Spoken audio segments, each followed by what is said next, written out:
Today we're going to read Disney and Pixar's Home Sweet Home, a Cars story.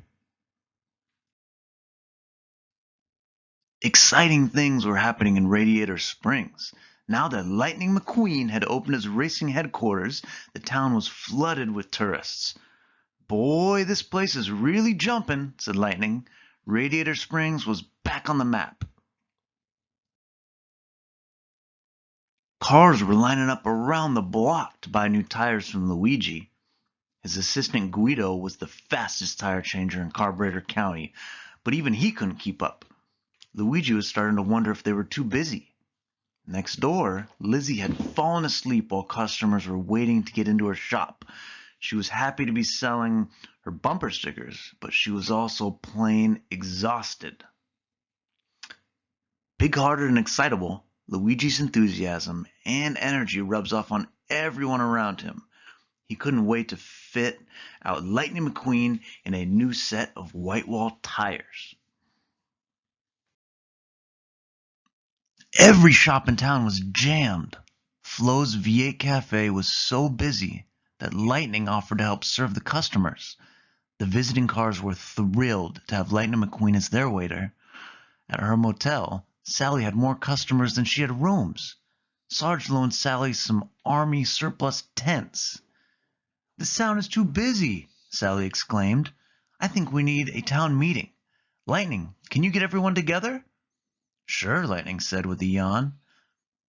Sally runs the cozy Cone Motel, which she lovingly restored to its former glory. The office displays her caution cone collectibles. The shop owners of Radiator Springs gathered in front of Luigi's tire store.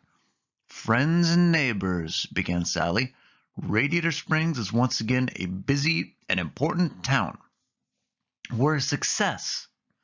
"That's great," said Ramon, "but I'm so busy I haven't painted myself in a week." "We need to chill," said Fillmore. "Relax a little." Just then, Lightning noticed that Lizzie looked like she was shivering. "Sally, it's cold out here," he said. "Can we take this meeting into the courthouse?" Lizzie believes in telling it like it is. Her out-of-the-blue, straight-talking comments often surprise the younger inhabitants of Radiator Springs. The courthouse was warm and toasty.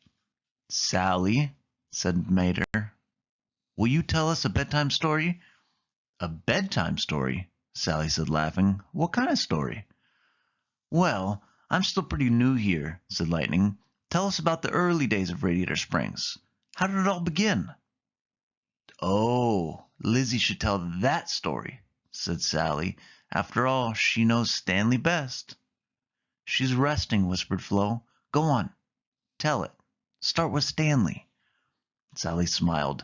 "All right, everyone comfy?" All the cars sleepily murmured, "Yes." "Then let's begin," said Sally. Immortalized as a statue outside the fire station, Stanley founded Radiator Springs in 1909 on the site of a natural spring. These days, everyone salutes Stanley.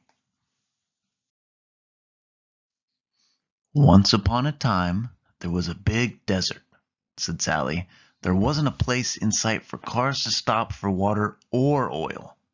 That all changed when a clever car named Stanley discovered a bubbling natural spring. He filled his radiator with cool, refreshing water. Then he had a great idea. He would open up a shop that would service overheated travelers. He named the new settlement Radiator Springs. Stanley soon built a few other buildings, including an oil change station. One day, a lovely Model T named Lizzie rolled into town. It was love at first sight for Stanley. He convinced Lizzie to stay. So Lizzie took over the curious shop and began selling bumper stickers. Lightning McQueen is fascinated by Lizzie's motoring bric-a-brac, such as bumper stickers and souvenir snow globes. Flo yawned and smiled. "Sally, tell us how Stanley ended up on that rock in the center of town." "Oh, that's a funny story," said Sally. "One day, While Stanley and Lizzie were scouting out nearby locations for new shops, a dust devil whipped right through the desert. "A dust devil!" exclaimed Mater with a shiver. "That's almost as scary as a ghost light." "No, Mater," said Sally reassuringly. "A dust devil is just a small tornado. And the one that blew through the desert that day was pretty strong. It blew Stanley high up into the air and dropped him on top of a rock. The same rock that Stanley's statue sits on today."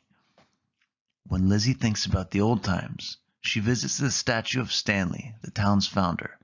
She wishes Stanley could see how happy the town became after the new road was built. Sally looked around the room. She was surprised everyone was still awake. "Keep going," said Lightning. "This is great."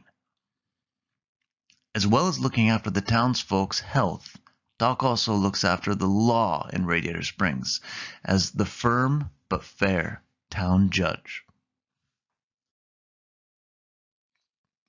"The town was growing," said Sheriff, "so we elected a sheriff, me, and I got Red to move here from out of state. After all, every town needs a firefighter." Sheriff explained how it took a while for the townsfolk to get used to Red. He was so shy and quiet. But they soon learned that whenever they needed help, Red was there for them. Red is Radiator Springs' only fire truck. Red might be shy, but he also has a lot of friends around town who feel very protective toward him.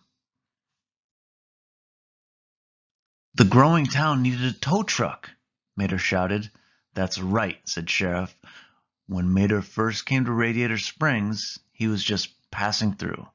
But Luigi and Guido and Flo made him feel so welcome that Mater stayed."